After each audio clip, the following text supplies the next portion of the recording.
Marami ang nanghuhusga sa buhay ni Nemia. Paano naman kasi siya mabuntis nang walang ama? Kahit kanino siya magpaliwanag, ay tiyak hindi siya paniwalaan. Kaya, bakit pa siya magpapaliwanag sa mga ito? Ang mahalaga ay alam niya sa kanyang sarili na naging formal siyang babae. At simula sa unang araw ng kanyang pagkadalaga, ay hindi siya nagkaroon ng manliligaw. Siguro maraming nais at naghangad na ligawan siya. Ngunit lahat ng mga iyon ay hinindian niya. Kaya siya hinusgahan ng todo. Arte-arte, ayaw magpaligaw. Pero ngayon, malaman-laman nating buntis. Dinig niyang pang-uuyam sa kanya. Hindi niya ito pwedeng patulan dahil ayaw niyang lumaki ang gulo. Wala rin naman siyang dapat ipaliwanag sa mga ito.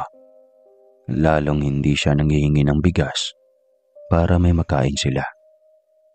Para magkaroon na ang mga ito ng karapatan na pangunahan ang buhay niya. Kahit siya sa kanyang sarili, hindi niya maintindihan kung bakit siya nabuntis nang walang nobyo. Sa panaginip lamang niya naalala na may isang nilalang na gumagalaw sa kanya. Hindi man lang niya maaninag ang mukha nito. Ngunit ramdam niyang parang totoo. At iyon na nga ang naging bunga. Hindi rin naman niya pwedeng sabihin sa mga magulang niya na nabuntis siya sa panaginip. Hindi siya paniniwalaan ng mga ito. Noong unang pagkakataon na gusto siyang saktan ng ama dahil nalaman na buntis siya, ay biglang kumidlat ng sobrang lakas. Biglang sumakit ang ulo ng kanyang ama, kaya hindi na tuloy nasaktan siya. Maging ang kanyang ina ay nagdududa na rin na hindi ordinaryong tao ang ama ng kanyang dinadala. Ngunit ang kanyang ama ay sobrang matigas ang ulo at prinsipyo. Walang elemento, walang entite, hanggat walang may nagpapakita dito. Ngunit ang pagkakaalam niya ay limitado lang ang nagkakaroon ng pagkakataon na makita at makahalubilo ang mga ito. Nemia, nakatulala ka na naman. Pumunta ka nga muna sa bayan na. Wala tayong mga asin, asukal at kape.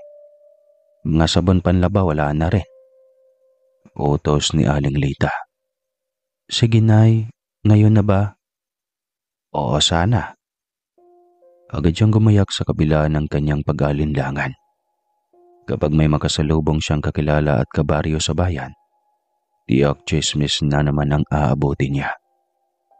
Kung pwede lang na magkulong sa loob ng bahay sa buong buhay niya.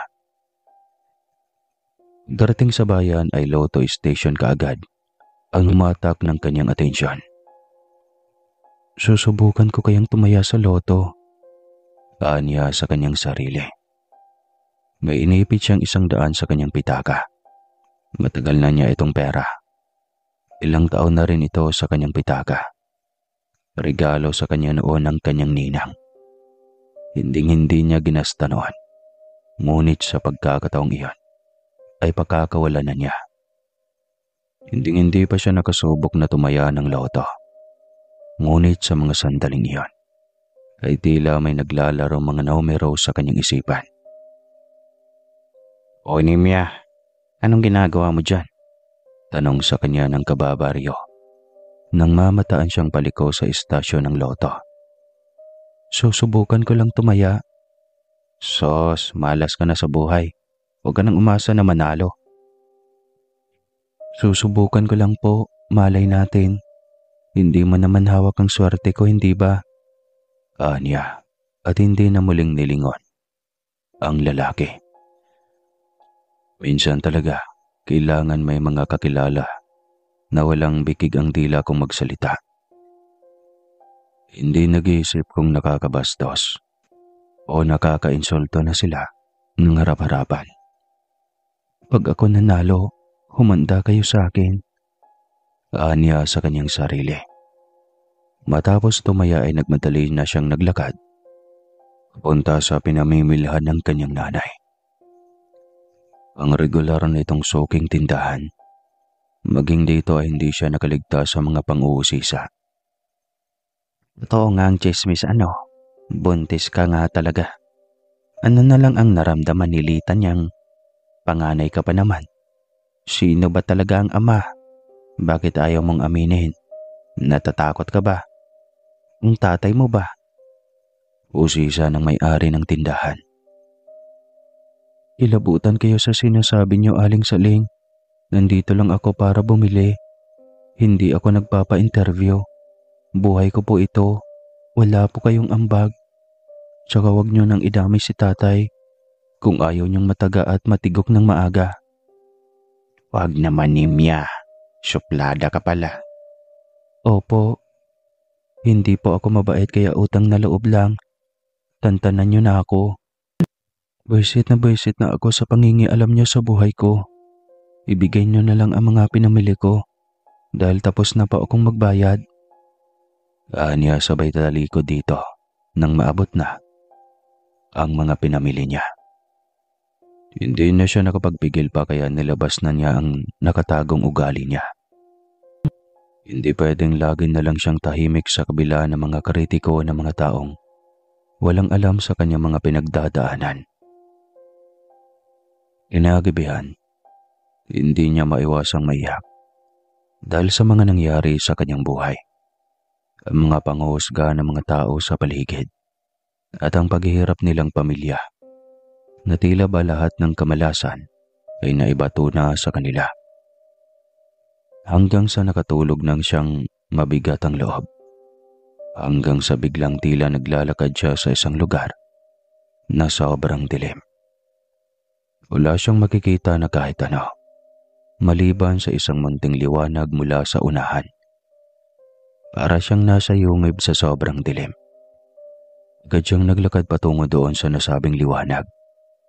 Maingat siyang umakbang dahil natatakot siyang baka may maapakang kung anong ligaw na hayop o insekto. Nang marating na niya ang liwanag, ay sobrang tuwa niya. Sa wakas, makakawala na ako sa dilim. Paanya sa kanyang sarili. Agad siyang tumakbo patungo roon at gayon na lang ang pagsisigaw niya nang tila isang malakas na enerhiya ang humatak sa kanya.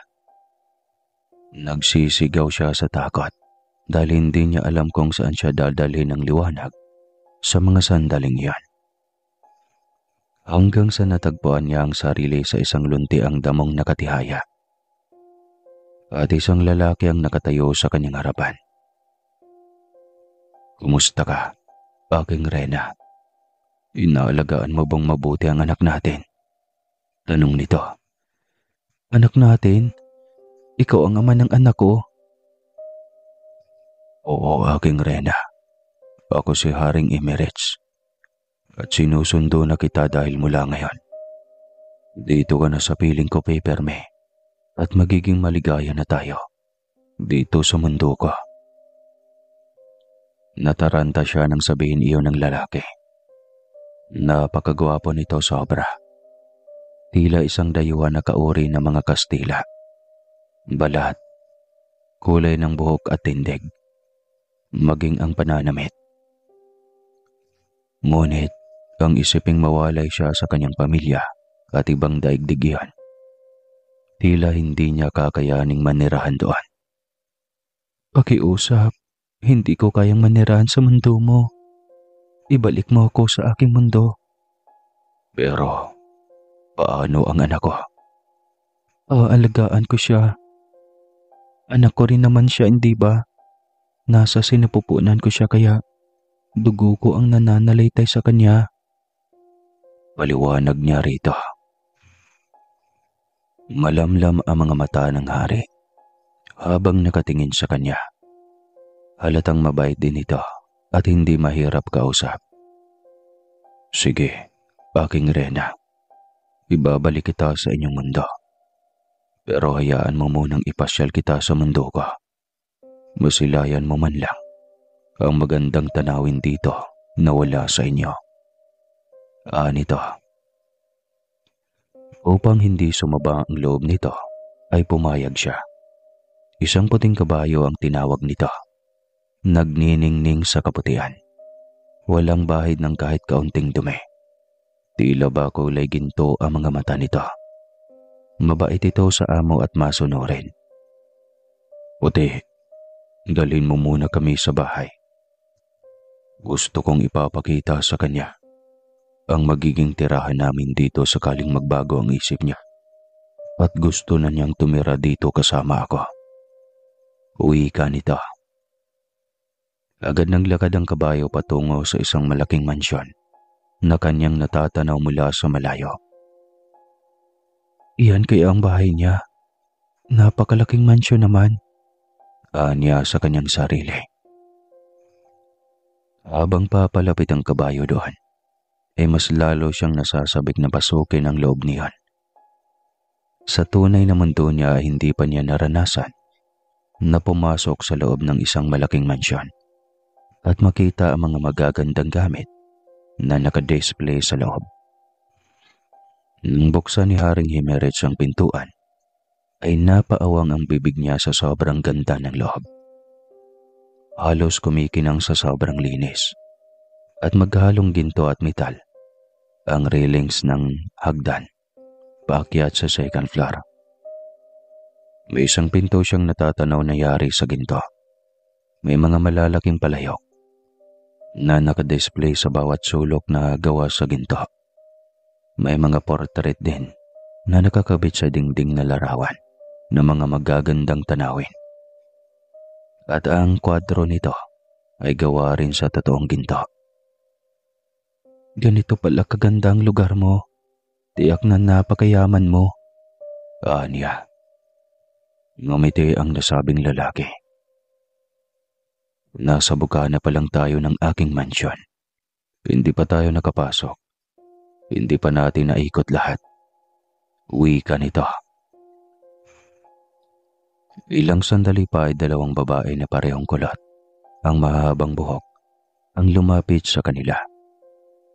Naka-uniforme ito at may takip ng telang kulay puti ang ulo. Mahal na hari, handa na po ang mesa. Wika ng isa at halos sabay pa ang mga itong yumuko sa kanyang harapan. Napakawerdo. Hugis puso ang muka at bibig ng mga ito. Ngunit wala man lang guhit na linya sa ilalim ng ilong ng mga ito. Halika na aking mahal na Rena. Nakahanda na ang pagkain. Uwi ka nito. Nagtaka siya dahil tila ba napaghandaan na lahat ng mga ito ang pagdating niya. Wala sa sariling napasunod siya dito. Nang hawakan siya nito sa kamay at dinala sa nasabing kusina, ay tila nasasabik pa siyang makita ang masasarap na putahe na inahain ng mga ito. Bungad pa lang ng kusina ay langhap na niya ang napakasarap na ulam na naihanda para sa kanya. Nang bumungad sa kanya ang mesa, ay nagtaka siya dahil dalawang putahe lang ang nandoon, ang hindi kulay itim. Lahat ng putahe kulay itim na tila ba natusta ng apoy. Ngunit kakaibang bango pa rin na nanonood sa kanyang ilong at lalamunan. Pinaghila siya ng upuan ng hari at maingat na pinaupuroan. Napangiti siya at nagpasalamat. Ngunit pagtingala niya sa isang katulong, ay masama ang titig nito sa kanya. Yumuko siya at tinignan ulit ang mukha nito. Hindi niya alam kung natural lang ba, ngunit tiyak siya na may pahiwatig ang mga titig nito. Kumain ka aking Rena, ngunit hindi ang itim na pagkain. Wika ni Haring Himerich. Tinignan niya ito ng may pagtataka. Ngumiti naman ito sa kanya. Tila naunawaan ito ang kanyang pagtataka. Nang tingalain niya ang kanina pang nakasimangot na katulong, ay tila mas lalo pang nalamukot ang mukha nito. Hinayaan na lamang niya ito. Batid niyang mabigat ang loob nito sa kanya. Ngunit hindi na niya pinansin pa. Wala naman siyang ginawang masama dito. Si Haring Emirates nang naglagay ng kanin at isang putahe ng puting karne. Wari niya ay karne ng bayawak dahil sobrang puti nito. Minsan na siyang nakakain ng karne ng bayawak, kaya hindi na ito bago sa kanya. Inabutan din siya ng hari ng isang baso ng malinis na tubig. Ang sabi mo ay hindi ka pa handa na sumama sa akin dito sa mansyon. Kaya iyan na munang pagkain mo. Ang mga itim na putahe at itim na kanin ay para lang sa aming dito na naninirahan sa mundo ng mga engkanto. Oras na sinubukan mong tikman yan, ay tiyak na hindi ka na makakabalik pa sa mundo niyo. Paliwanag ng hari. Tumango lamang siya at nagpatuloy sa pagkain. Paminsan-minsan niyang sinusulyapan ang katulong at ganon pa rin ang titig nito sa kanya. Kung nakakamatay lang ang sintalim ng kidlat na titig niya ay tiyak ay kanina pa siya nawala ng hininga. Katapos kumain ay nananatili lamang siyang nakaupo sa kanyang upuan hanggang sa mapatingala siya sa isang parte ng dingding. Medyo malayo ito at nasa gawing malawak na sala. Ngunit maaaninag pa rin niya ang mukha nito. Alam niyang portrait niya yan. Wala sa sariling napatayo siya para lapitan iyan. Hinayaan naman siya ng hari. Hindi siya sinaway, kaya tuloy-tuloy lang siyang naglakad palapit sa portrait na iyon. May naramdaman siyang yabag na nakasunod sa kanya, ngunit hindi na niya iyon binigyang pansin pa. Doon nakapokus ang kanyang tingin sa larawang alam niya na mukha niya ang naroon. Nung tuluyan na siyang makalapit ay hindi nga siya nagkamali. Siya iyon. At sobrang ganda ng pagkapinta. Napakalaki ng portrait. Isang buong siya. At ang kwadro ay ganon pa din. Yari sa ginto. Sobrang tumaba ang kanyang puso habang pinagmamasdan iyan. Sana sa totoong mundo ko, ganito ako kayaman. Anya sa kanyang utak. Ambisyosang mortal, hindi ba? Bulong sa kanya ng boses babae. Nang lingonin niya ito ay nagulat siya. Ito ang katulong ng hari na kanina pa masama ang titig sa kanya. Ambisyosa? Bakit? Ang tanong niya. Nagtaka ka pa? O maang-maangan lang? Tignan mo nga. Ikaw na isang mortal na gustuhan ng hari. Samantalang kami na matagal na dito at kaore, hindi man lang niya magawang mahalin. Sumbat nito sa kanya. Hindi mo dapat itanong sa akin yan. Sa hari mo itanong. Kaya naman pala masama ang titig mo sa akin kanina pa. Anya rito. Gusto kitang patayin. Alam mo ba yon? Kinilabutan siya sa sinabi ng babae sa kanya. Nilingon niya ito at tinitigan. Ngising demonyo at bigla na lang naging kulay pula ang mga mata. Kaya napaatras siya sa takot. Saktong pagdating rin ng hari ay tinawag siya nito. Kaya napalingon agad siya dito. Nagustuhan mo ba ang pinagawa kong portrait sa iyo, aking rena? Tanong pa nito nang nakangiti.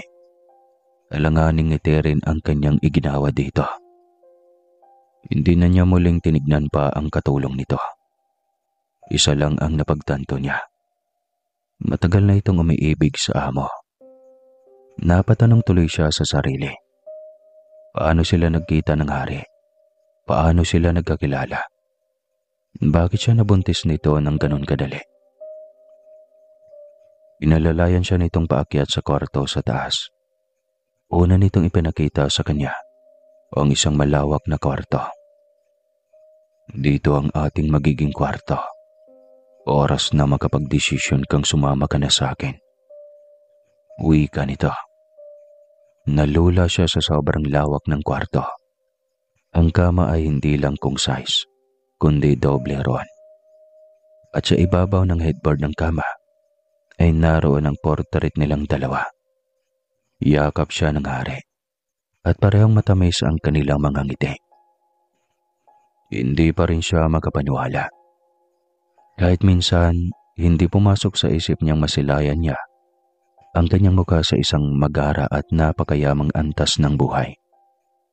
Inisip niyang sana totoong mundo niya ay mangyayari din ito sa kanya. Napapagod na ako, Haring Himerich. Pwede na ba akong umuwi? Tanong niya. Biglang nalungkot ang mukha nito.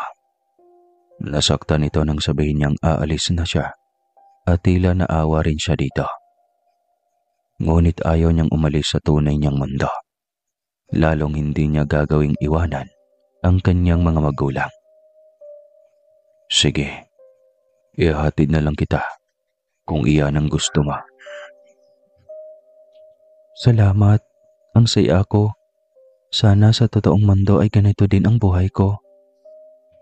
Kaso ay kasing hirap lang kami sa daga. Huwag mong sabihin iyan. Ang ating anak ang magdadala ng swerte sa iyo. Pagbalik mo sa inyong mundo, isang magandang balita agad ang matatanggap mo. Wika pa nito.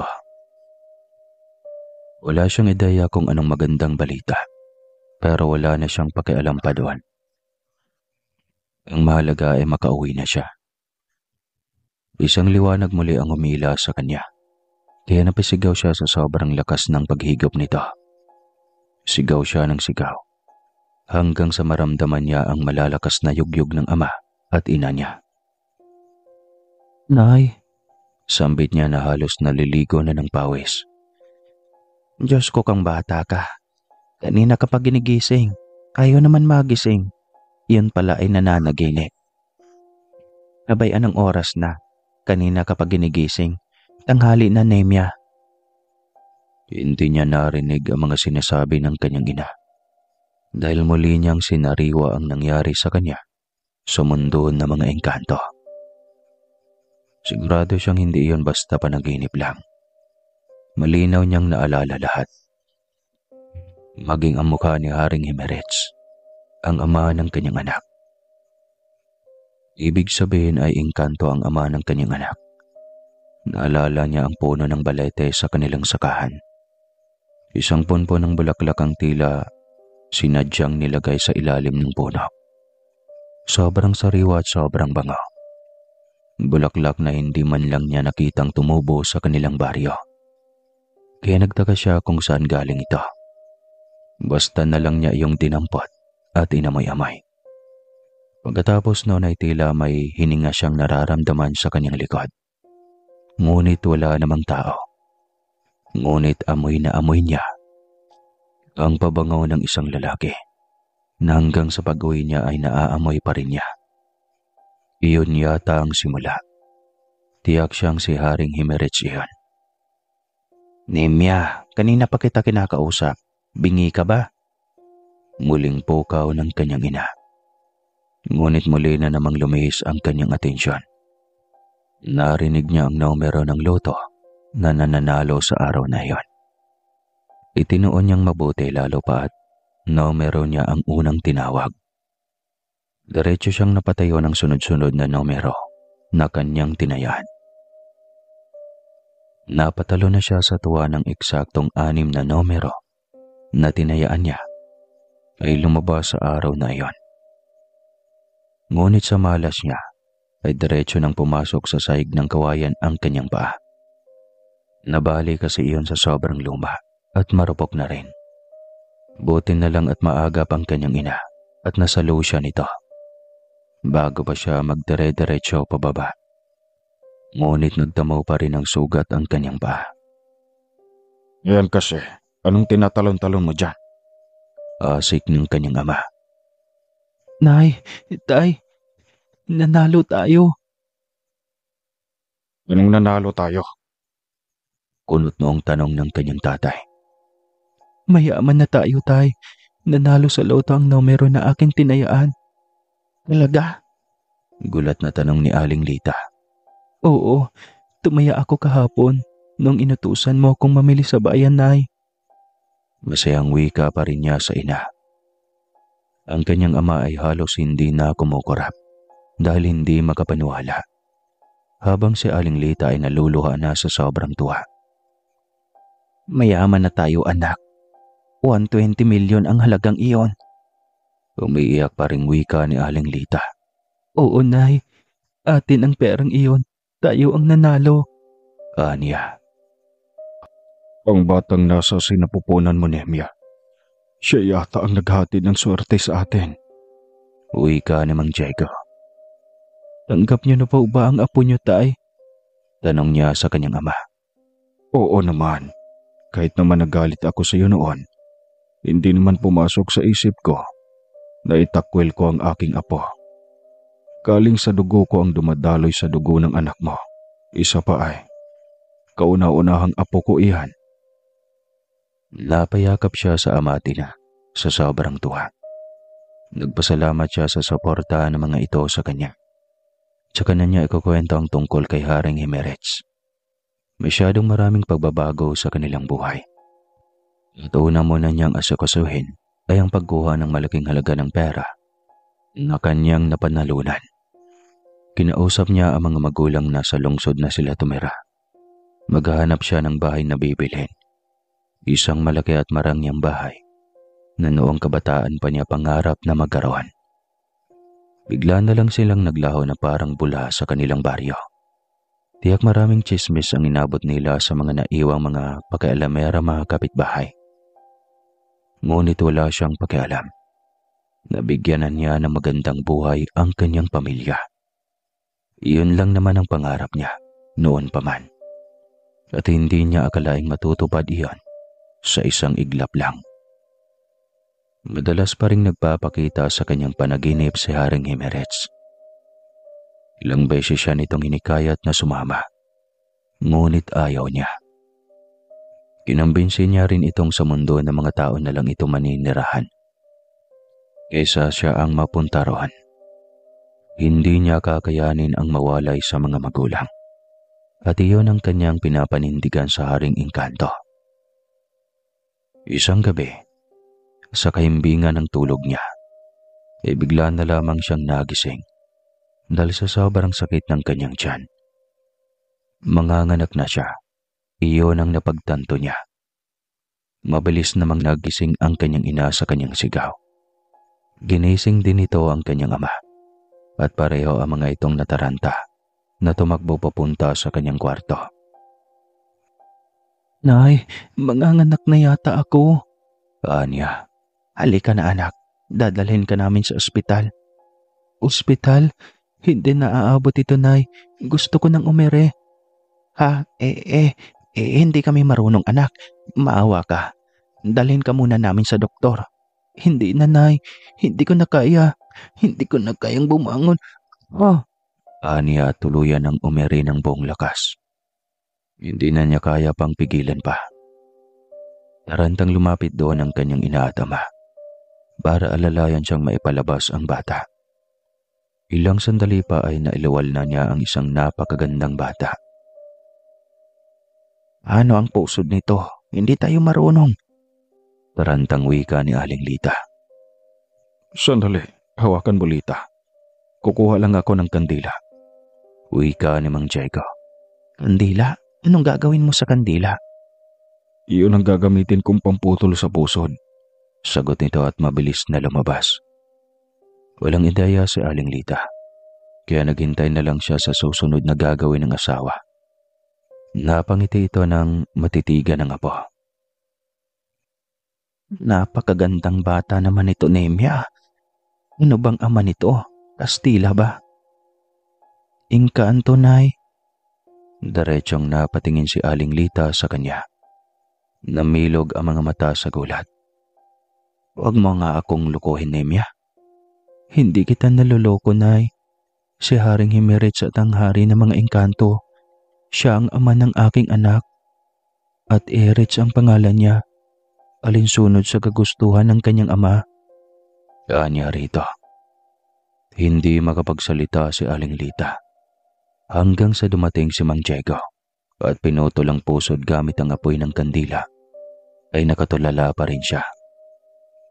Ayos ka lang, Balita? Takang tanong ni Mang Diego sa asawa. Diego, ang apo natin.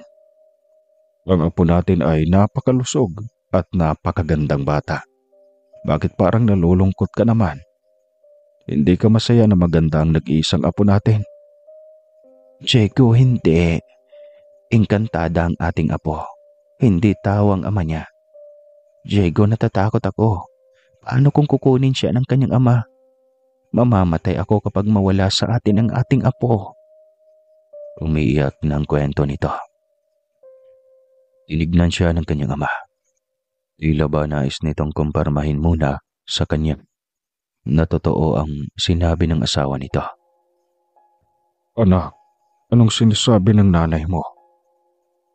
Totoo po, tay. Engkanto ang ama ni Erich.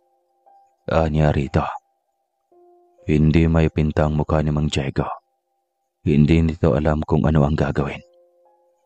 Parot pa rito ito sa pag-aalalang baka nga biglang sumipot ang ama nito at bigla na lang itong kunin.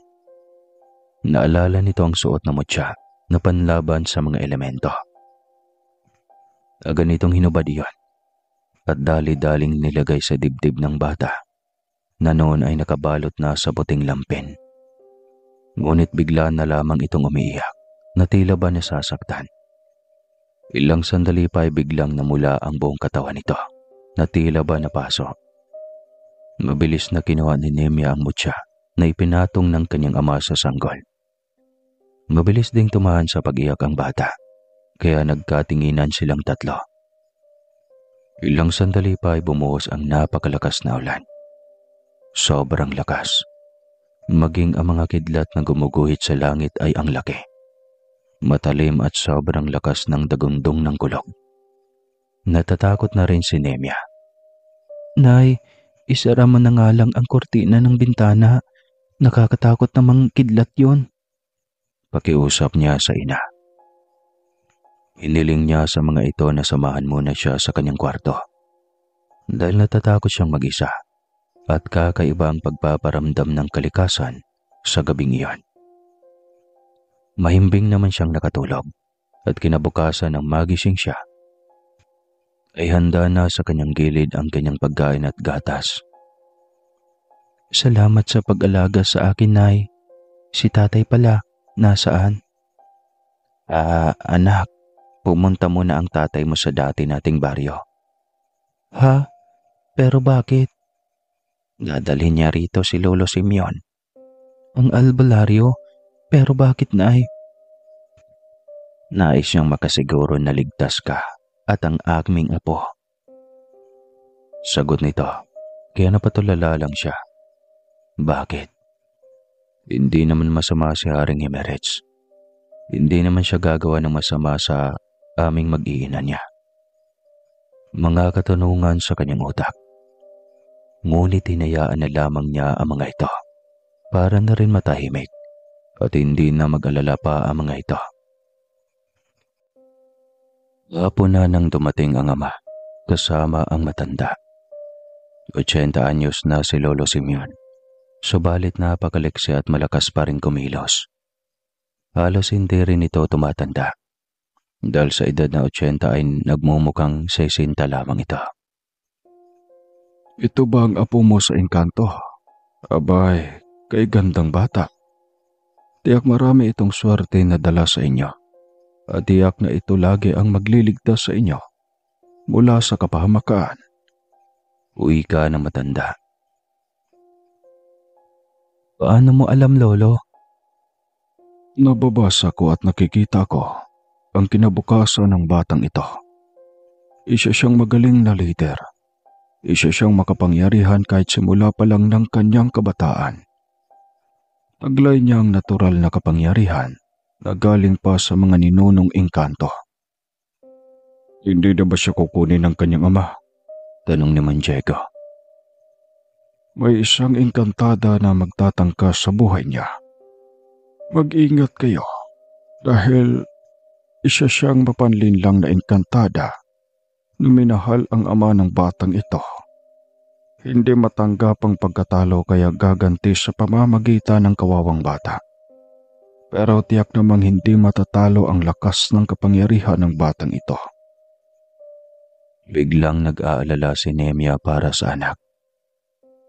Ikaw, Nemya, ililigtas ka ng ama nito mula sa nilalang na magtatangkang patayin ka. Wika pa rin ng matanda. Inalibutan siya ng gusto sa mga hula ng matanda. Baka sabihin niyo ay tinatakot ko kayo. Nais ko lang kayong maging handa. Lahat ayan ay mangyayari, kaya maging mapagmatsyag kayo. Pagkatapos nitong sabihin iyon, ay may ipinasuot itong pulsera sa bata.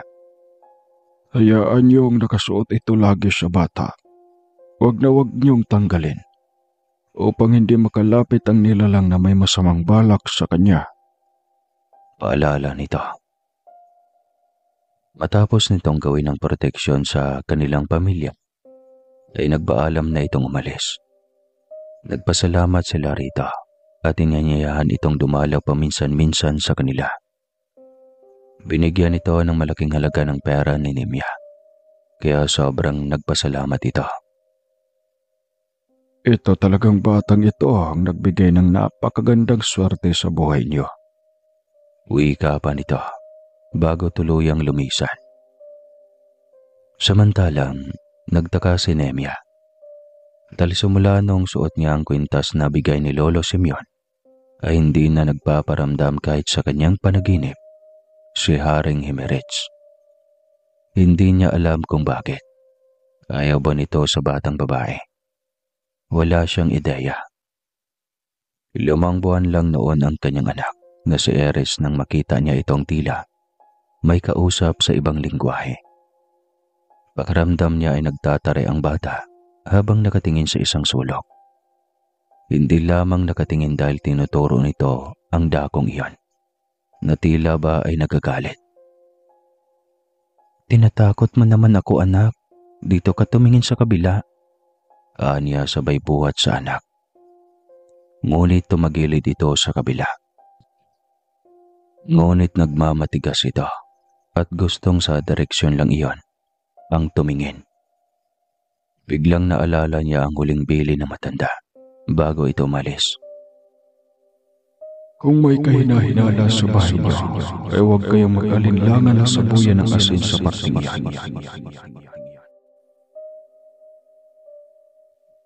Wika noon ng matanda, kaya mabilis siyang pumunta sa kusina at dumakot ang asin na isasaboy sa gawing iyon. Ganoon na lamang ang gulat niya. Nang unti-unting sumilay ang isang imahe na pamilyar sa kanya. "Ikaw?" Gulat na tanong niya rito. Hindi niya makalimutan ang mukha nito. Umiiyak ito sa hapde ng asin. "Naawa ka sa akin, palayain mo na ako." Wika pa nito. "Hindi naman kita iginapos, umalis ka dyan. Anong ginagawa mo ba dito sa bahay ko?" Tanong niya rito. "Ako si Aya at nandito ako dahil inutos ng hari na bantayan kayong mag-ina." "Hindi ako naniniwala, may galit ka sa akin, hindi ba?" Tumawa lamang ito. Totoo, nakabantay ako sa inyo, sa utos na rin ng hari." Wika nito. Ngunit nakatakip pa rin ang mukha sa kanya. Nanginginig na ang buong katawan nito. "Bakit parang natatakot ka sa akin at sa anak ko?" "Sa totoo lang, nanghihina na ako. Hindi na ako makahinga. Masakit na ang dibdib ko. Ang kwintas mo, masakit. Hindi ako makalapit." Wika nito habang nakaharang ang nagnginginig na kamay. "Si Haring Himerich, bakit hindi na siya nagparamdam?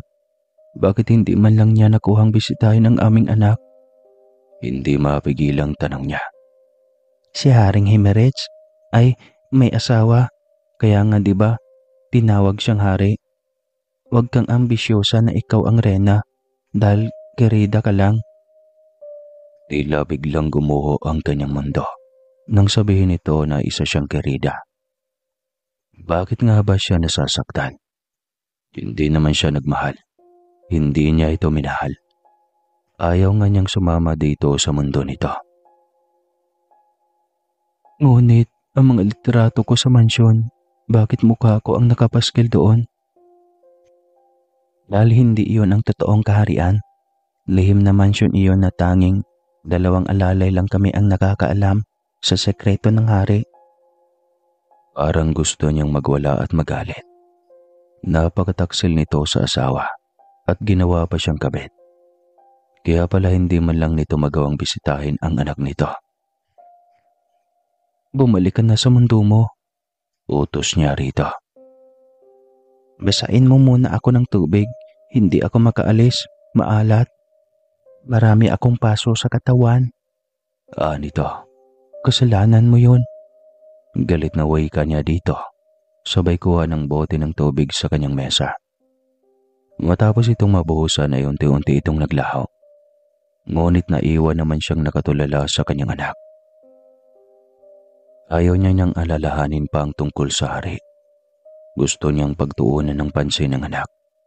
Ang paglaki nito. Sobrang kakaiba ito sa mga ordinaryong bata.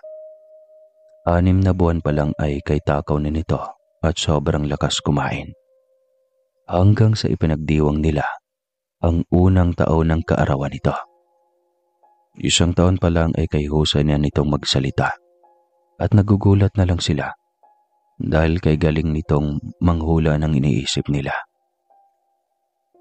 Lola, huwag mo nang tangkain pa na hanapin ako ng papa. Hindi namin kailangan ng mama yun. Masaya na kami na nariyan kayo ni Lolo. Uwi ka ng 1 taong si Erich. Diyos kong bata ito, nakakakilabot ka naman. Paano mong nababasa ang laman ng isip ko? Hindi ko rin alam, Lola. Basta nabasa ko lang. Kahit si Nemia ay hindi alam kung ano ang magiging reaksyon. Hindi niya yata kailangan mag-aral nito ng nursery. Dahil siguradong tuturuan pa nito ang teacher kung ano ang dapat ituro sa mga bata. Lumipas ang ilang taon. 5 taon na ito. At isang gabing mahimbing ang kanilang tulog, ay nagising si Nemia dahil sa iyak nito, habang nakapikit ang mga mata. Nang kapain niya ito ay inaapoy ito ng lagnat. Naku, Erich, inaapoy ka ng lagnat anak. Sandali at ikukuha kita ng gamot. Anya rito.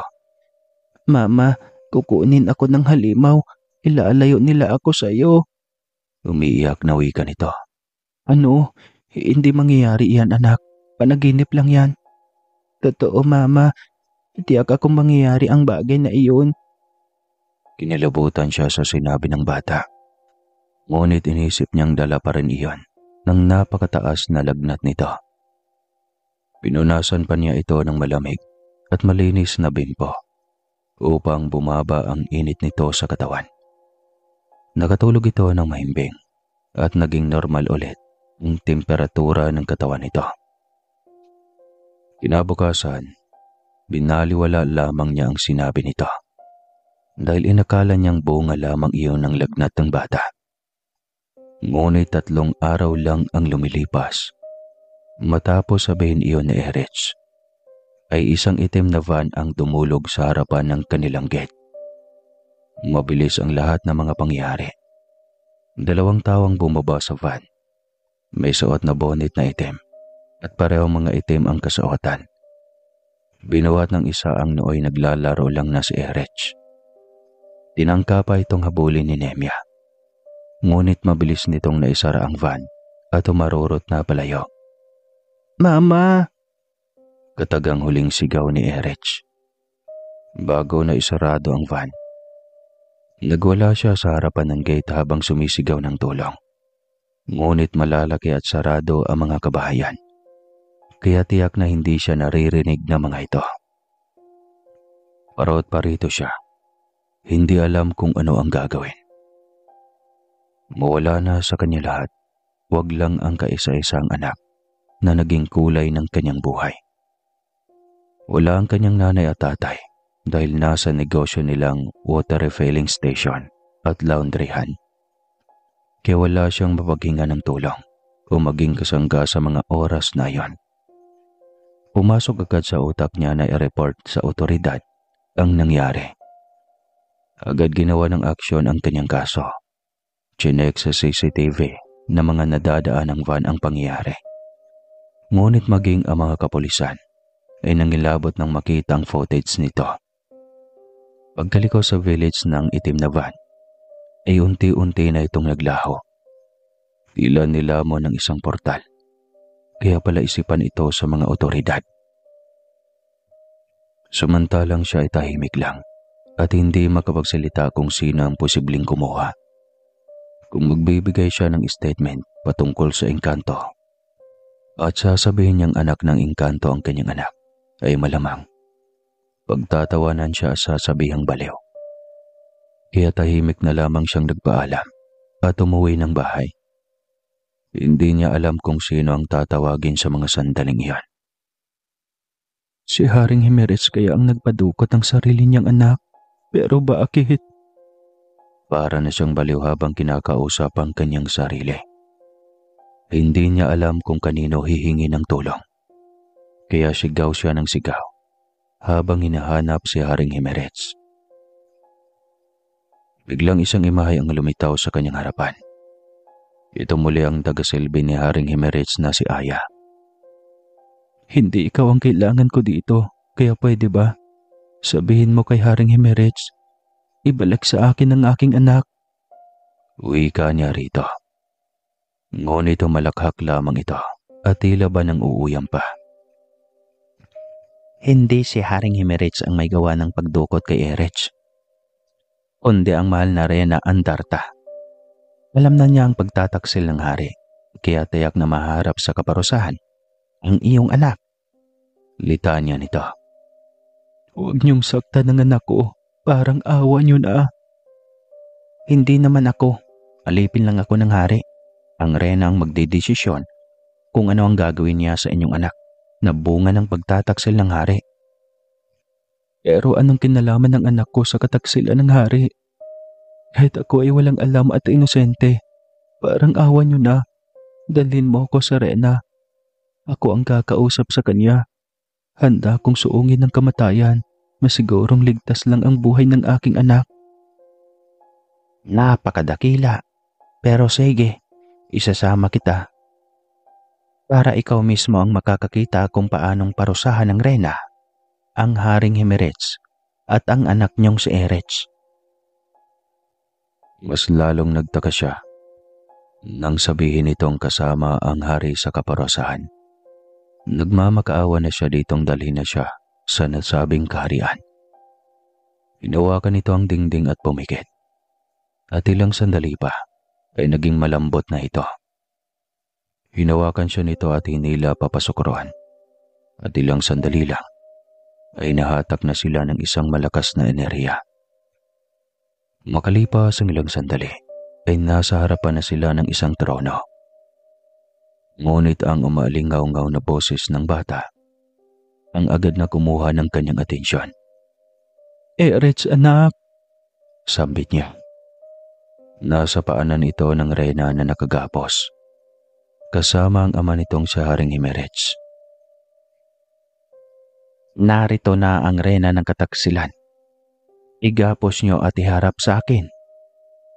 Utos nito. Isang kawal agad ang lumapit at ginapos ang kanyang kamay. Bakit niyo sinasama ang aking mag-ina? Patayin niyo na ako. Ihulog niyo na ako sa kailaliman ng lupa. Huwag niyo lang idamay ang mag-ina ko. Galit na wika ng hari. Uunahin ko sila. Ipapakita ko sa iyo kung paano silang unti-unting mawala ng buhay. Galit na sigaw ng Rena. Biglang tumayo ang 5 taong batang si Erich. Hindi mo kami matatakot. Hindi ikaw ang may hawak ng aming buhay. Kayang-kaya kitang labanan. Humalakhak ang Rena sa pagiging palaban at bibo ng bata. Pinahanga ako ng batang ito. Sige nga, subukan natin. Wika ng Rena. Anong gagawin mo sa anak ko? Huwag na huwag mong saktan si Erich. Napaka-inosente niyang bata. Isa lang siyang mortal at hindi kagaya niyo. Nag-aalalang wika niya. Huwag kang mag-alala sa akin, Mama. Kayang-kaya ko ang aking sarili. Akin ang batas ng hangin, tubig at lupa. Kaya kong utusan ang kidlat at anumang hayop at insektong makamandag. Litanya ng bata. Anong sinasabi mo, anak? Kausap ko sa aking utak ang abuelo ko. Ipinapaubayan niya sa akin ang lahat ng kapangyarihan na kanyang angkin noong pamumuno pa niya. Napalingon si Haring Emerich sa anak. Pagkatapos ay tinignan sa kanyang leeg ang batong agimat na habili ng amang hari. Alam niyang ito ang instrumentong pampabuhay ng bisa sa lahat ng sinasabi ng anak. Tumayo siya at inilagay iyon sa leeg ng bata. Binibigyang basbas ko ang pag-angkin mo ng kapangyarihan ng angkan. Gamit itong susi ng kapangyarihan na iyong sinasabi, anak. Gamitin mo to sa tama. Litanya ng hari. Halos uusok ang ilong ng Rena sa galit. Hindi nito matanggap na hawak ng batang paslit ang pinakamalakas na kapangyarihan ng mga elemento. Walang hiya kayo. Pagkatapos yung gawin sa akin ang panloloko, lalamangan niyo pa ako ngayon. Galit na wika nito. Sa galit nito ay inilabas nito ang malakas na enerhiya na tila ba ay katumbas ng 1,000 boltahe ng kuryente. Ngunit lahat ng iyon ay binalik ni Erich sa Rena. Isang taas lang nito ng kamay ay tila na natural na enerhiya rin ang lumabas sa kamay nito. Galit na galit ang Rena nang makitang halos doble ang kapangyarihan na taglay ng bata kaysa dito. Naalala nito ang dating Rena na pilit nitong diniin sa kasalanan upang maipakulong ng dating hari sa kailaliman ng lupa. Taglay din nito niyon ang lakas na meron ng bata at banta iyon para sa Rena. Nakita rin iyon ni Haring Emerich at sobrang nabuhayan ito ng loob na sa wakas ay maibabangon na ang nawalang batas ng kabutihan ng kahariang sa mga ninuno pa ni Haring Emerich. Naging magulo at hindi maayos ang kaharian noong sa pilitan siyang pinakasal ng ama kay Rena Andarda. Iniwanan pa nito ang dating kapangyarihan ng kanyang inang Rena. Sa pag-aakalang mabuting Rena rin ito, iyon pala ay nalinlang lamang silang lahat. Dahil nagiging sakim at makasarili lalo ang Rena, dahilan para lumayo ang hari. Nagtayo ng sariling mansyon at namuhay ng mag-isa. Ngunit sa hindi inaasahang pagkakataon, ay nakita nito si Nemia. Unang kita pa lang nito sa dalaga, ay agad na nabighani ang puso nito. Gumawa pa ito ng isang punpon na pinakamabangong bulaklak. Alam nitong dadamputin ito ng dalaga. Dahil ganda pa lang ng bulaklak, ay sadyang kahali-halina't kaakit-akit. Kaya nang dali nito ng dalaga sa bahay at mismong kwarto nito, nagkaroon siya ng intramanos na malapitan ng dalaga at mapasok ang mundo nito. Hindi lubos sa kalain ng hari na si Nemia ang magbibigay ng batang maging daan upang mabawi ang kaharian mula sa hindi magandang pamamalakad nito. Napatayo na lang ang hari nang makitang naigapos na ng anak ang Rena. At hindi makapaniwala ang hari at lahat ng mga nasakupang naroon nang walang kahirap-hirap na nagawa ng bata ang kwadradong rehas at doon inilagay sa loob ang Rena. Palakpakan ng prinsesa ng kaharian. Ang dating Rena ay wala ng kakayahang maging diktador at gumawa ng batas. Dahil ako at ang aking anak ang magpapatupad ng bagong kautusan na makakabuti sa lahat ng nasasakupan. Sigaw ni Haring Emerich. Sigawan at palakpakan ng lahat ng naroon. Magkakaroon na ulit ang mga ito ng kalayaan. Nang magising ang Rena ay pupungas-pungas ito habang iniikot ang paningin sa buong kwadradong rehas kung saan ito nakasilid. Wala kang karapatang mamahala. Kasarili ka. Pansariling interes lang ang meron ka, hindi pangkalahatan. Kaya kasama ka sa mga ikinulong mo sa kadilimang sulok ng mundo. Sigaw ni Erets. Hindi. Hindi maaari. Hindi. Galit na sigaw ng Rena. Ngunit pinagtulungan ng buhatin ang rehas nito. Habang buhay na itong makukulong sa rehas na iyon, nilapitan ni Nemi ang anak at niyakap. Tila nanibago pa siya sa kakaibang pag-iisip at kapangyarihan na meron ito. Kahit minsan ay hindi nito na ipakita iyon sa kanya. Anak, ikaw po ba talaga ayan? O may sanib ka lang? Mama, ako ito.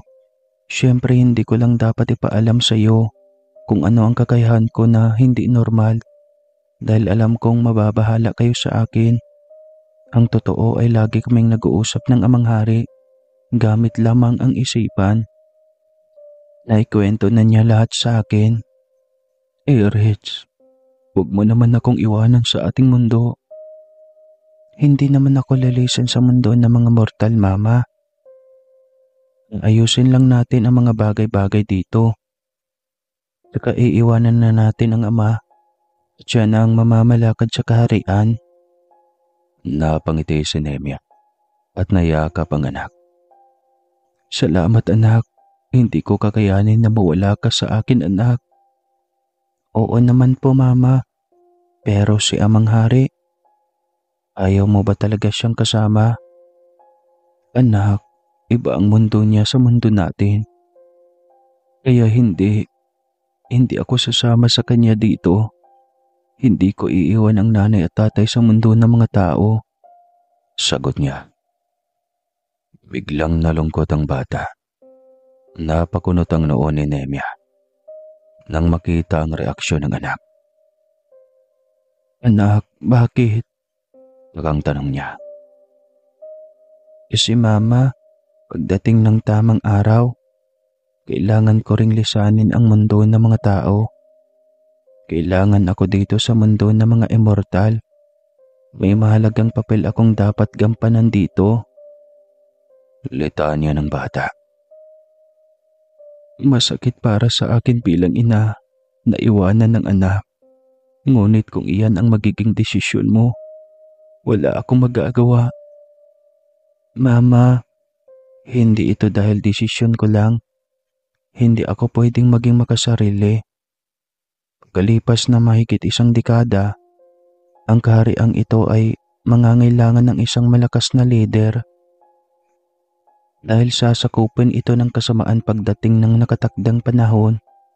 At sa nakatakdang panahon na iyon, ako ang magiging liwanag ng kaharian.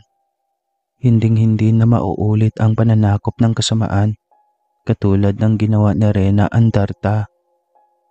Litanya ng batang paslit. Kung makapagsalita, ay daig pa ang isang taong profesional. Anak, masyado na tayong natagalan dito. Pwede bang umuwi na tayo? Tanong niya sa bata. Opo, Mama. Magpapaalam lang tayo sa aking ama. Ngumiti si Haring Himerets. Sobrang natutuwa ito sa anak. Pwede lang na sumama sa inyo. Nais ko pa sana kayong magkasama ng matagal. Kaso hindi ko pwedeng talikuran ang responsibilidad ko dito. Kaya hindi pa ako makakabawi sa inyo. Litanya ng hari. Narinig mo yun, Mama? Kawawa si Ama. Kaya baka pwedeng dumito muna tayo. Inignan siya ng hari na tila ba nagpapaawa. Hindi niya alam kung bakit simula umpisa ay hindi niya magawang magalit dito. Kung tutuusin ay dapat lang na magalit siya dahil sinamantala nito ang kanyang kahinaan. Mama, pwede naman siguro, hindi ba? Tanong nitong mali. Wala siyang magawa dahil sa anak. Naisa rin nito ang atensyon at presensya ng ama. Sige, Pero dapat bukas uwi na tayo dahil mag-aalala ng sobra ang lola at lolo mo. Sige po, Mama. Narinig mo yun, Amang Hari. Magkakasama pa tayo. May panahon pa tayong mamasyal. Oo anak, salamat sa pag-intindi, Nemya. Uwi ka pa nito. Pagngiti lamang ang kanyang iginante. Nang sabihin nitong ipapasyal sila sa paligid, ay sobrang tuwa ni Erich. Sakay sila ng magarang sasakyan. Inikot lahat ni Haring Himerich ang magagandang tanawin ng lugar. Tuwang-tuwa ang bata, lalo at malaya niyang nagamit ang kanyang kapangyarihan sa lugar. Aliw na aliw itong makipag-usap sa isang kakaibang hayop na may isang mata, ngunit may buntot, na kulay berde ang balat. Takot na takot si Nemya at gustong layuan ng anak ang parang halimaw na iyon. Ngunit sinabi ni Erich na mabait itong nilalang. Maging si Haring Himerich ay sinabing pabayaan lamang ang anak dahil mabait na nilalang ito. Ayaw mo lang siguro na magkausap tayo ng sarilinan. Kaya gusto mong nakadikit lagi sa atin ng bata. Uwi ka ng hari. Mali ka nang iniisip. Nakakatakot lang talaga ang nilalang na iyon. Pagtatanggi niya. Ganoon ba? Oo nga pala, Nemya. Bakit nga ba hindi ka pa nag-aasawa? Nagulat siya sa naging tanong nito. Ang galing ng tanong na yan ha. Matapos mo kong anakan, tingin mo, may magkagusto pa kaya sa akin? Pasensya na, Nemya. Minahal lang talaga kita. Alam kong mali ang pamamaraan ko. Pero kung hindi mo talaga ako magawang mahalin, pinapalaya na kita. May karapatan kang pumili ng maging kasama mo sa habang buhay. Nito. Ngumiti lang siya dito at nagpasalamat.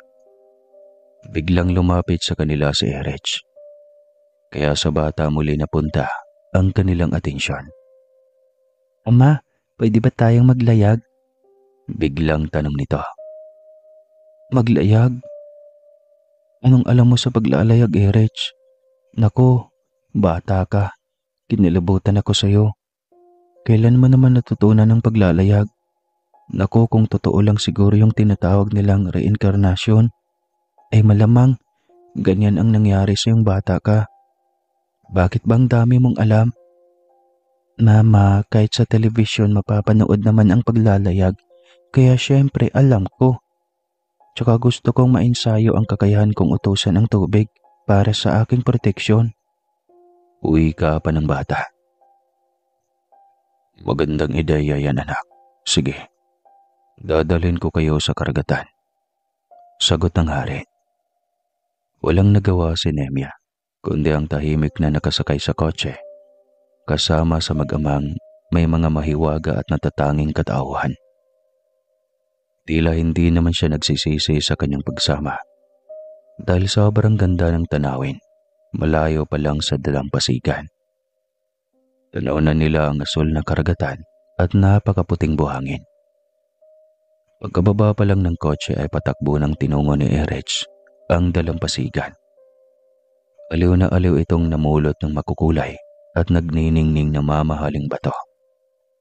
Mga batong hiyas gaya ng robe, sapiro, pasiyo, kuwaro, apatito, perlas at iba pang nagniningning ang mga bato.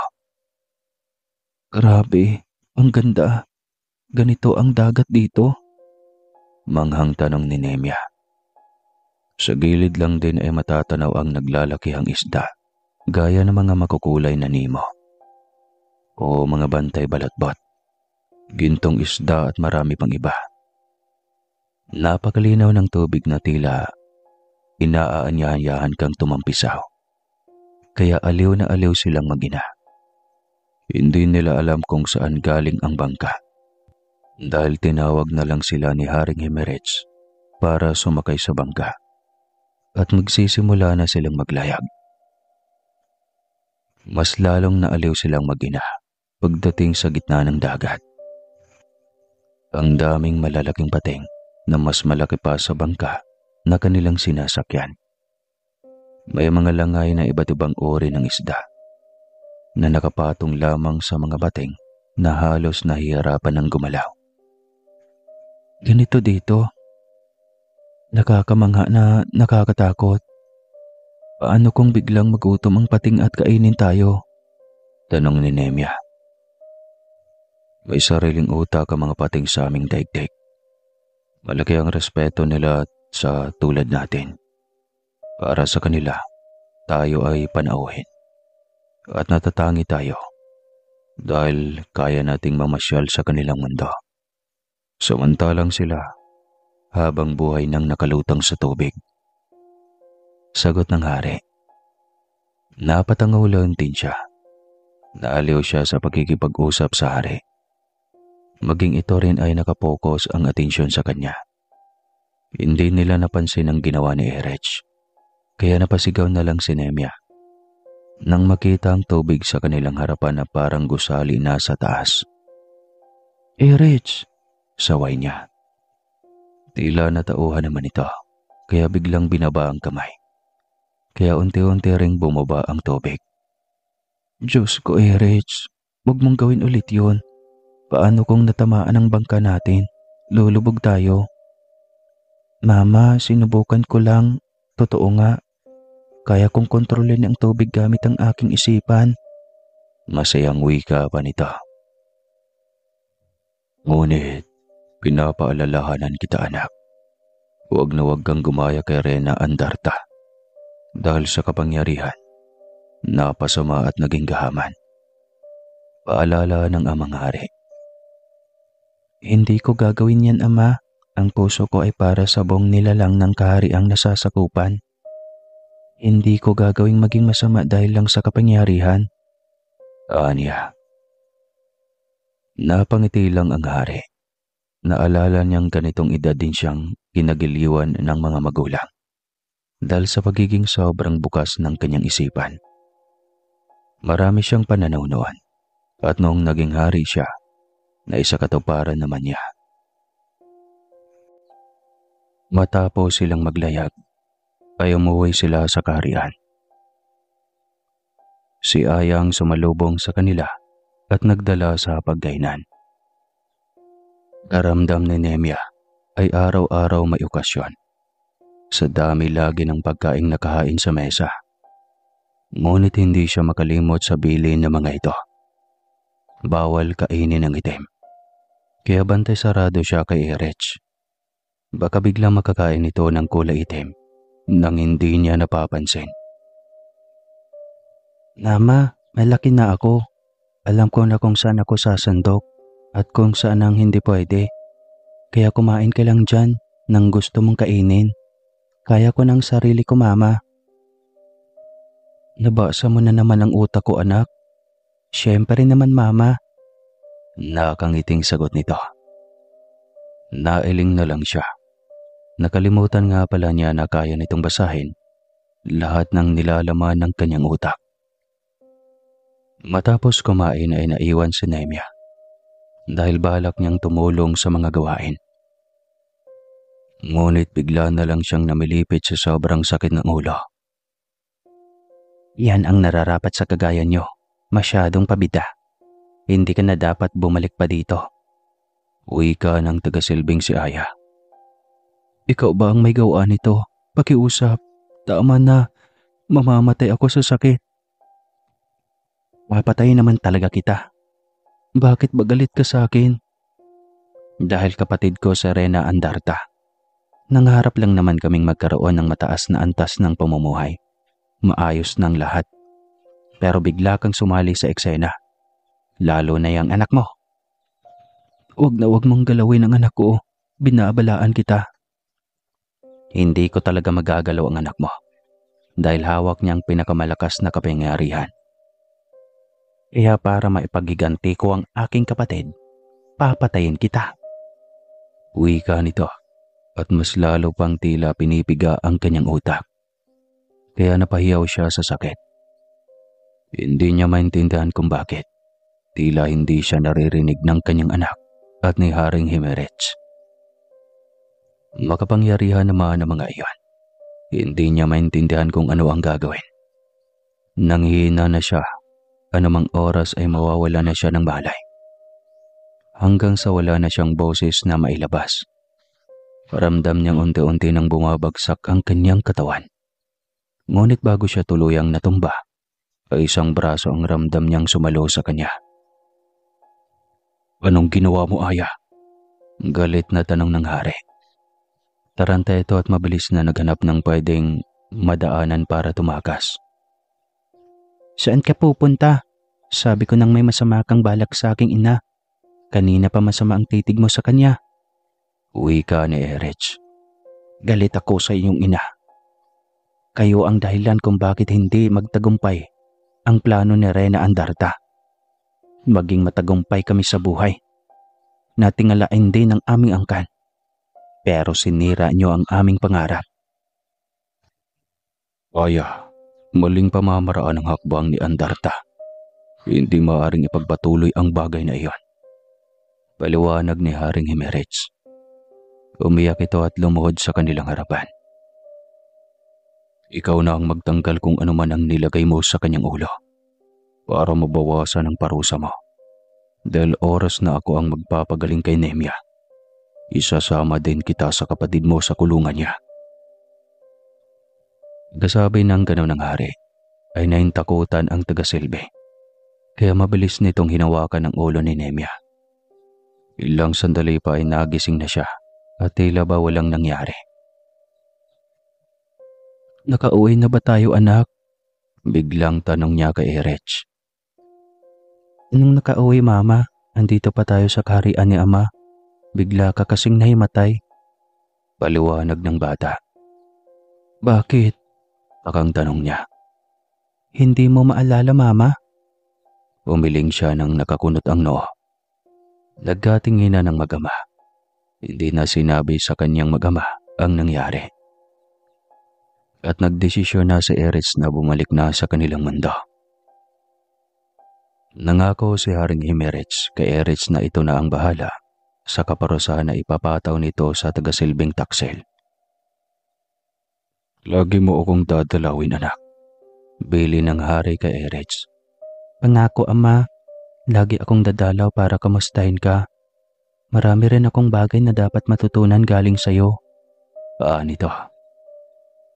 Napangiti si Haring Himerich sa pagiging masiyasat ng anak.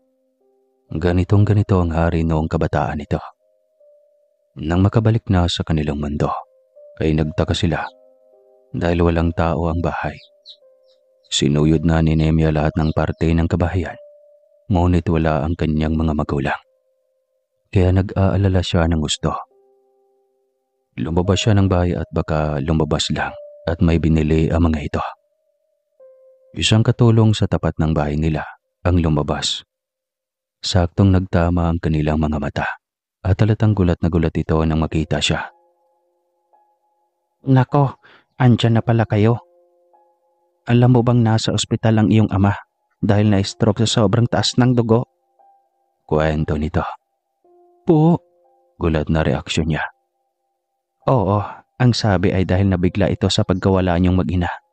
Puntahan niyo agad kasi nasa ICU siya ngayon. Wika ng katulong. Agad siyang nagpasalamat at pinuntahan ang mga magulang sa nasabing ospital. Todo sisi siya sa kanyang sarili. Bakit kasi sila nawala ng ganon katagal nang walang paalam? Alam naman niyang hindi sanay ang mga magulang niya. Nawala sila sa paningin ng mga ito. Mama, huwag po kayong mag-alala. Akong bahala sa lolo. Walang masamang mangyayari sa kanya. Biglang naalala niya ang kakaibang kapangyarihan ng anak. Napalingon siya dito habang naglalakad sa pasilyo ng ospital. Kaya mo bang pagalingin ang iyong lolo? Oo man naman po, ma. Hindi pa niya oras kaya walang masamang mangyayari sa kanya. Biglang naging maluwag ulit ang kanyang dibdib. Kampante siya at naniniwala siya sa kakayahan ng anak. Yun nga lang at sa kasabikan ay hindi na siya nakatingin sa kanyang dinadaanan. Hindi niya namalayang may palikuan sa hallway ng ospital at may nagmamadaling papaliko mula roon. Sa tindi ng banggaan nila ay nawalan sila pareho ng balanse. Sa kagustuhan ng lalaki na masalo ang ulo niya at huwag mabagok, ay nawalan ito ng balanse kaya nakapatong rin ito sa kanya. Ngunit siniguro nitong nakapatong ang kanyang ulo sa bisig nito upang huwag tumama sa matigas na sahig na gawa sa marbol. Pasensya na, nagmamadali kasi ako. May kailangang iligtas na pasyente. Uwi ka nito.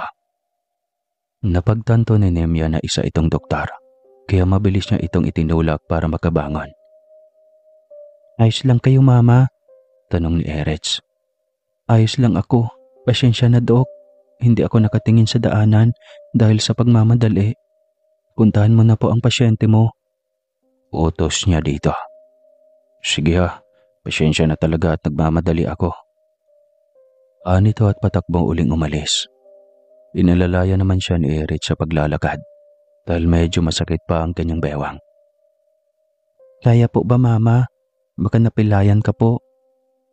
Ayos lang ako, anak. Malapit na tayo sa ICU. Aniya.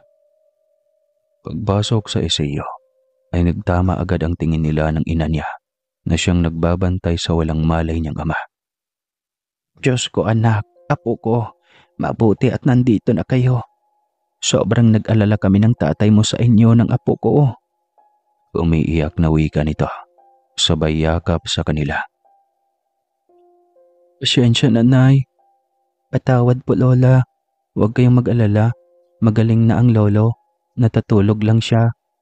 Wika ng apo. Hindi, apo. May namuong dugo sa ulo niya. Kaya siya kumatos.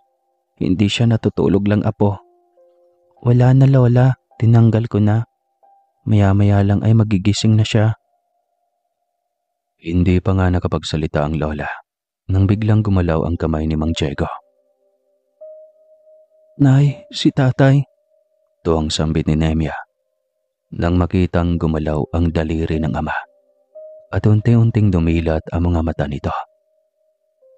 Ang apo ko, nasaan ang apo ko? Sambit nito na tila naiiyak habang nakatingin kay Nemya.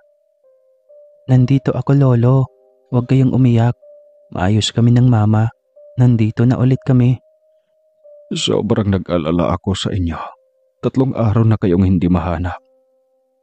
Hindi na mauulit pa, Papa. Pangako ni Nemya. Pumasok ang doktor nito at sobrang nagulat nang makitang nagsasalita na ang matanda at hindi man lang naapektuhan ang pananalita nito. Imposible. Paano nangyari ito? Gulat na tanong ng doktor. Wala pong imposible sa himala. Wika ng bata. Erets, saway ni Nemya. Magsasalita pa sana ito ngunit suminya si Nemya na tumahimik na ito. Magalang naman itong sumunod. Nag-request ulit ang doktor ng isa pang CT scan upang tignan ang utak ng matanda. Agad naman nilang inaksyonan upang mabadali ang lahat. Gustong-gusto na rin ni Aling Lita na makalabas na ng ospital. Pagkatapos ng resulta, ay mas lalo iyong ikinagulat ng doktor. Hindi ganoon kadaling matunaw ang dugong nakabara sa utak nito dahil sinlaki ng inlalaki sa daliri iyon. Dapat nga ay hindi ito magigising mula sa pagkakaumatos hanggat hindi naoperahan ang utak nito. Si Erets ay nababasa ang nasa isip ng doktor at gusto nitong magsalita. Ngunit nagbigil ito ng gusto ayon sa bili ng ina. Ayaw nitong biglang lumaganap ang kanyang kakaibang katauhan at baka kung anong gagawin ng mga masasamang loob at ibang mga mayayaman. Kaya naman niyang labanan ang mga ito, ngunit hindi niya pwedeng tungisan ang kanyang mga kamay. Pwede na siguro kaming umuwi, Dok. Malinis naman lahat. Magpapabiling na lang kami. Pwede ba yun? Tanong ni Nemya. Nalilitong napatango ang doktor at hanggang sa paglabas nito ay magulo pa rin ang isip nito. Habang inaasikaso ang biling, ay nasalubong niya ang doktor na kabanggaan niya. At huli na para lumihis ng landas dahil nakikita na siya nito. Sa wakas, nakita din kita ulit. Uwi ka nito. Po? Oo, hinanap talaga kita. Gusto ko lang makapag-usap tayo ng maayos pagkatapos ng nangyari. Wala po yun. Pasensya na talaga. Ani, anak mo ba yung kasama mo? Opo, Dok. Nako, kay Bibo at kay gandang bata. Ang swerte ng ama niya.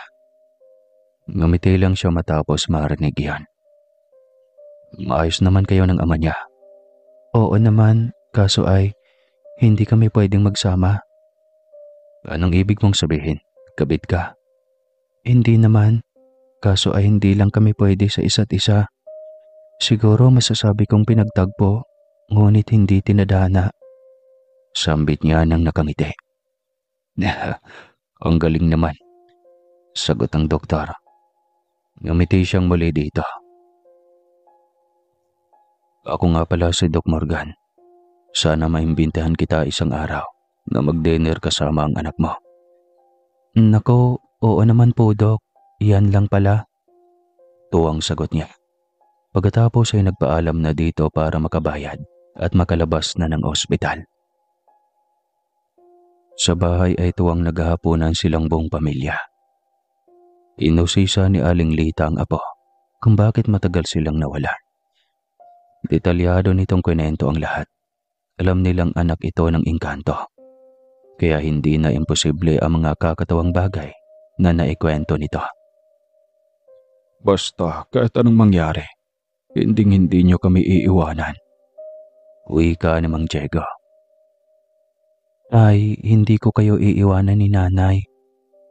Hindi ko ipagpapalit ang ating mundo at kayong pamilya ko. Mabait din naman si Haring Himerets. Naintindihan niya ako at binigay niya rin naman ang kalayaan ko. Masayang kwento ni Nemia. Nako, mabuti naman kung ganoon, anak. Pwede ka nang maghanap ng magiging kasama mo habang buhay. Suhestyo ni Aling Lita. Nay naman, hindi ko pinangarap yan. Tsaka wala nang magkakagusto sa akin. May anak na ako. Papatol pa kaya ang matinong tao sa akin? Hinusgahan mo naman agad ang sarili mo, Nemia. Napakaganda mo kaya. Nagustuhan ka nga ng elemento, tao pa kaya. Tsaka kung hindi ko pa alam, ang daming naghahabol ng atensyon mo. Ikaw itong ayaw at lagi nilang nagtatago sa kwarto kasama ni Erech. Uwi ka ni Aling Lita. Oo nga, Mama. Ayos lang sa akin kung dalawa ang aking ama. Ang mahalaga, tanggap tayo at mahal niya tayo. Uwi ka rin ng batang si Erech. Ikaw, ang dami mong alam. Tapusin na natin kumain dahil kailangan ni Lolo ng maraming pahinga. Anya rito. Matakaw itong kumain, kaya hindi mahirap sa kanya na subuan pa ito at sandukan ng pagkain dahil nagkukusa na ito. Tapos na silang kumain nang tumunog ang doorbell sa labas ng bahay. Nagkatinginan silang lahat at parehong nagtataka. May inaasahan ba kayong bisita, Nay? Tay? Alam ba nila sa probinsya ang nangyari kay Tatay? Tanong niya sa kanyang mga magulang. Halos sabay ang mga itong umiling. Napatingin sila sa labas at parehong nagulaan kung sino ang kanilang panauhin. Nako, hindi natin malalaman kung pareho tayong maghuhulaan dito. Wika ni Aling Lita. Tama, Lola. Ang mabuti pa, puntahan ko na. Wika ni Erech. No, huwag ka, Erech. Umupo ka dyan. Tapusin mong kumain at ako nang sisilip. Mamaya kung ano na naman yan. Anya. At diretso nang tumayo. Alanganin siyang tumayo o lumapit sa gate at bago niya buksan ang maliit na gate na para sa tao, ay sinilip muna niya ang labas. Nagulat siya na mapagtanto kung sino ang nakatayo sa labas dahil hindi niya alam kung paano nito natunton ang kanyang bahay. Elemento din kaya siya. Bakit alam niya ang bahay ko? Tanong niya sa sarili. Sino yan? Alanganing tanong niya. Kunwari hindi niya alam kung sino ang nasa labas. Ako ito, Nemya. Pasyensya ka na kung medyo istorbo ako sa inyo. Gusto lang sana kitang mabisita sa bahay niyo. Kayo ng anak mo. Hindi niya alam kung ano ang isasagot dito. Dahan-dahan siyang lumapit sa gate para pagbuksan ito. Huwag ka na mainis kasi isusunod agad natin.